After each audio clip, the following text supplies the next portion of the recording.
to stát za to.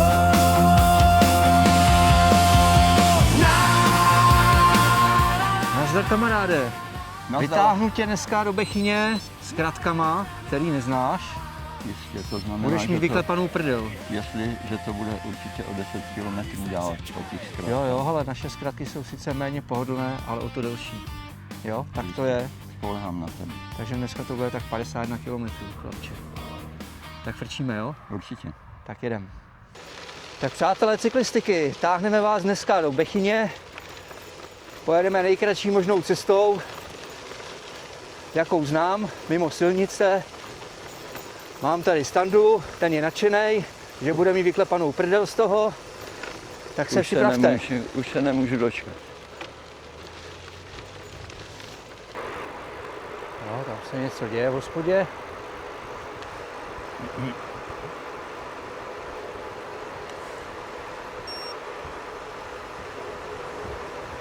Tady to uhnem na Zálší, jo?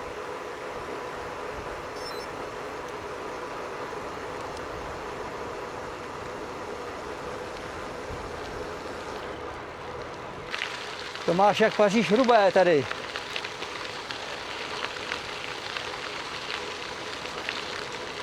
Radši to nebudu komentovat.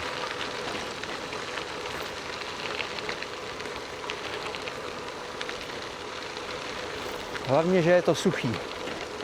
V zimě tady bylo bláta. Tak takhle vypadá podle Martina Pelichů výběrová cesta. Pose.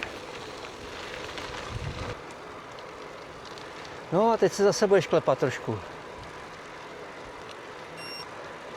Až do Zběšiček.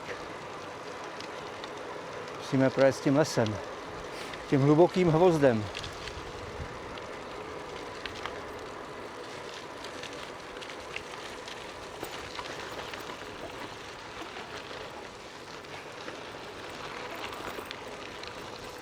Tak, tady to bude do kopečka.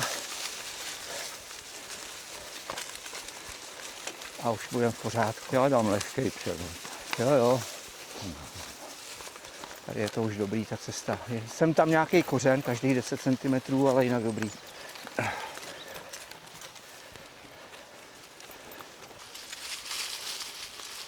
Hale. Tady to nějak splanírovali, člověče, podívej, divoký husy, labutě, ostrůvek.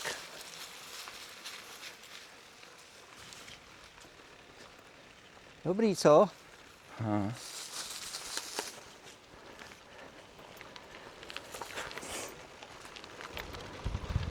To je sen, to je nádhera. Čekaj, až vyběhne ten pes tady. Tady má ostrýho psa. Asi má půlnoc. Nádhera. No, pes nikde, člověče. Aby nebyl venku. Tady má židovský hřbitov. A proč je to takhle všechno? Je to o to? Tam se... A už se probudil pejsek. Už se probudil. Ten malý kšindl ho probudil. Tak, jde si, ať tě tam vidím v záběru. Už tě tam mám. Jak se ti jede? S větrem v zádech? Jede se mi nádherně, fouká nám vítr do zád. Takže nešlapem. A vypadá to podle všeho, že domů pojedeme vlakem. Jak to? V lese nefouká, hele. Ten vítr. V lese to bude dobrý. Nádhera. Tohle je bomba, když nemusíš šlapat, tak je to krásné. Tak je to dobrý, co? Jo, je to hezké.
opět pokračujeme po cestě pro horská kola, ale už je to trošku lepší. Jak horský kola. Když je to tady pěšinka krásná, rovná, suchá, bez bláta. Cesty jsou v tak špatném stavu, že tady nechodí ani žádný chodci.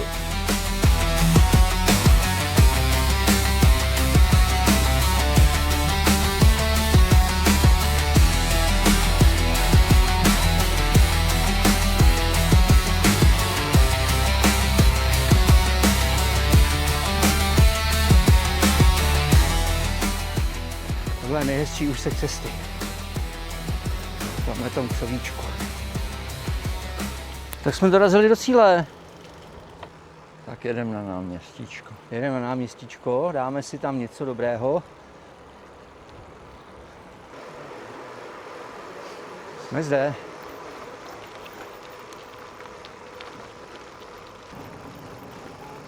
Jedeme k zámku? Dojedeme k zámku, no. Tak to tam fiknu, jo? Jo. Že by byl zatvorený zámek.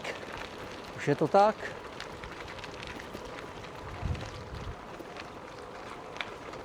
Už je to tak. Je zavřeno. Halo, halo, otevřete. Opouštíme Bechyni. Konečně hezká cesta. A pojedeme po asfaltu. To bude nuda. Jo, je to tady samý kanál, ale je to pěkný. Teď to máme z Bechyně přes Vožďany až do přírodního parku Plziny, pořád do kopce.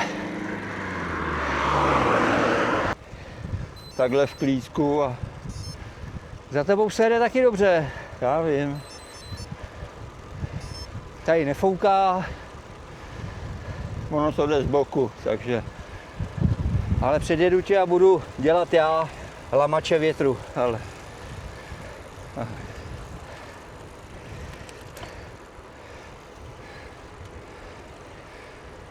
já pořád je to stejný. Je to stejný? Já se roztahuji jak můžu.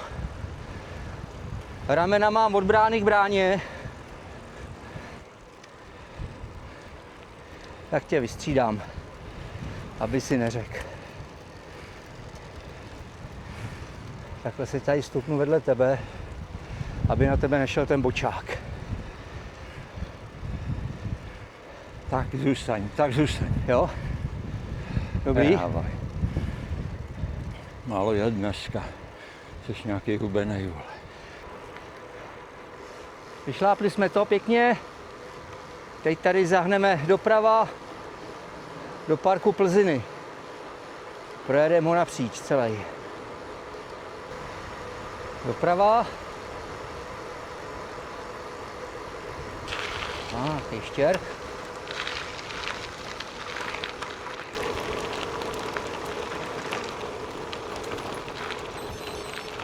Kam teď? Rovně, pořád rovně. Tady pořád rovně pojedem.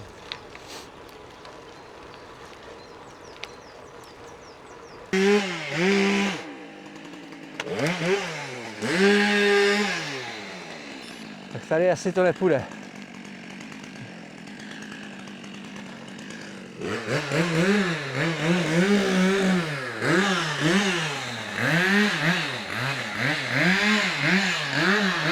Tady nám to teda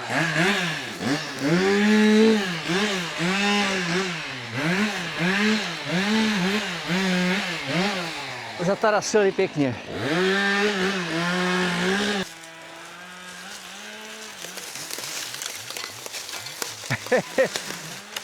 Ty tam bloudíš, člověče.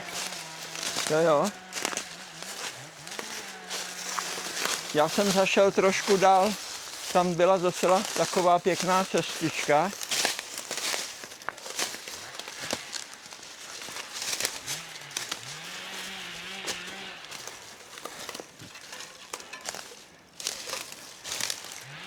A dostal jsem se do Maliní a to jsem musel obejít celý, víš. To je hájovna soví. Tady byl hajnej pro celý ten park asi.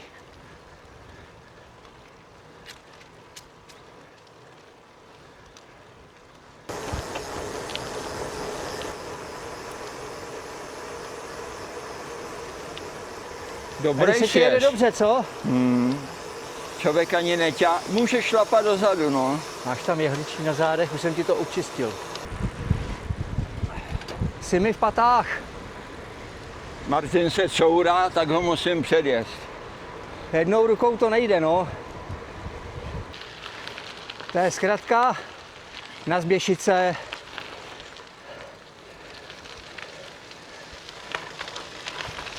Já vždycky volím tu cestu, která je z kopce a ty vždycky do kopce. Náhodou, tady je to dobrý. Jo. Zaplať pánbu, že tady není na žádnom hrozným kopci kostel. To už by jsem chcípnul. Už mě má zase v obraze.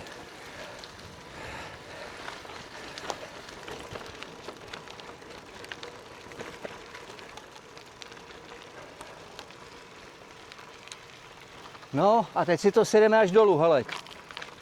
Jestli to sjedeme. Tady bude sjezd. Bacha na díry. Mě už dneska nic nepřekvapí. Mám takový pocit, že už jsme tu dneska jednou byli. Tady ještě ne. Já vím. Teď to budeš mít po silničce pěkně. Ty by si nezabloudil. Tady mi tu cestu naproti, jak vidíš v tom poli rozvoranom, tam byla taková pěkná, oni to celý zavorali až k lesu.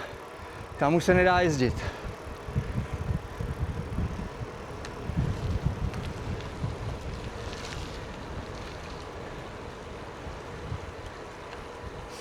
A teď to bude proti větru, to bude boj.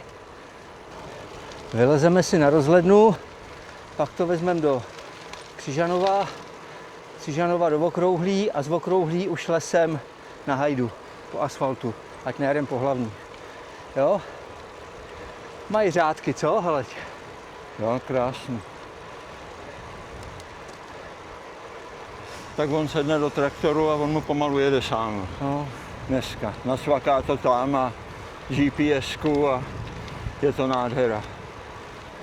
A jede tam bačkorách.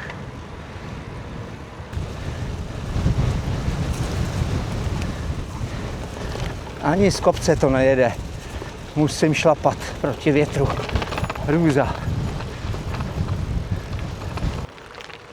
Tady u toho rybníka to vyčistili pěkně, co? Já tě neslyším. Říkám, že tady u toho rybníka to hezky vyčistili. To křoví, cestu protáhli, protože to bylo hrozný. Tady se nedalo jezdit, pomalu ani chodit. Teď je to tady upravený. Povedlo se jim to. Ještě jsem tady nikdy nepotkal vlak, když jsem na mostě. Cože? Že jsem tady nikdy nepotkal vlak, když jsem na mostě.